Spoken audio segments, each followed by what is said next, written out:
صلاح الدین ایوبی صلیبی جنگوں میں تھے. رات کو مسجد اقصیٰ میں نماز پڑھی تو پریشان تھے. ایک بزرگ سے ملاقات ہوئی تو وہ کہنے لگے کہ آپ بڑے پریشان ہیں. کہنے لگے حضور پریشان اس لیے ہوں کہ پہلے ہی مسلمان کمزور ہے. اب میں نے سنا ہے دشمن کا ایک بحری بیڑا وہ جنگی سامان سے بھرا ہوا آ رہا ہے. تو اب ان کے پاس اور تلواریں اور نیزے آ جائیں گے. مسلمانوں کے پاس پہلے ہی وسائل کی کمی ہے. پریشان ہو کس طرح کر کے مقابلہ کریں گے. یہ بات کہتے ہی صلاح الدین ایوبی نے بزرگوں سے کہا حضور آپ بھی دعا کرنا. دعا کی بڑی طاقت ہے. میرے نبی پاک نے فرمایا دعا مومن کا ہتھیار ہے. دعا مومن کا. حضور نے فرمایا تقدیر کو سوائے دعا کے کوئی چیز نہیں بدل سکتی.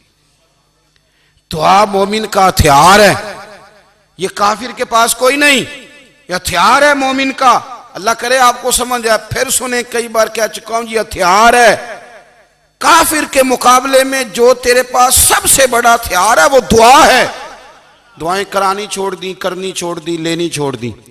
حضرت سیدنا انس بن مالک رضی اللہ تعالیٰ عنہ فرمایا کرتے تھے میں نے وہ رنگ دیکھا ہے جب حضور دعا مانگتے تھے اور حضور کی مقدس آنکھوں میں آنسو بھی ساتھ ہی بہا کرتے تھے. میں نے وہ انداز دیکھا ہے. تو صلاح الدین ایوبی بزرگ سے کہنے لگے آپ بھی دعا کیجیے اور خود رونے لگے اور سر سجدے میں رکھ کے رونے لگے اور عشاء سے لے کر فجر تک روئے, خوب روئے. صبح وہ بزرگ آئے تو صلاح الدین ایوبی کا خوبصورت اور ہنستا ہوا چہرہ دیکھا. کہنے لگے آپ بڑے خوش ہیں. رات تو میں نے بڑے روتے ہوئے دیکھا تھا. تو کہنے لگے حضور وہ جو بحری بیڑا آ رہا تھا نا وہ پانی میں ڈوب گیا ہے. اب وہ نہیں آ رہا. ابھی خبر آئی ہے تو میں بڑا خوش ہوں. بزرگ کہنے لگے اوٹ سینے سے لگ اور سن ایک بات, وہ بحری بیڑا پانی میں نہیں ڈوبا, وہ تیرے آنسوؤں میں ڈوب گیا ہے. وہ جو تو رات رویا ہے نا رب کریم کی بارگاہ میں تو وہ ڈوب گیا ہے. بھائی اپنا مصلی کا, عبادت کا, وظائف کا, اللہ کا سلسلہ اس کو مضبوط کرے.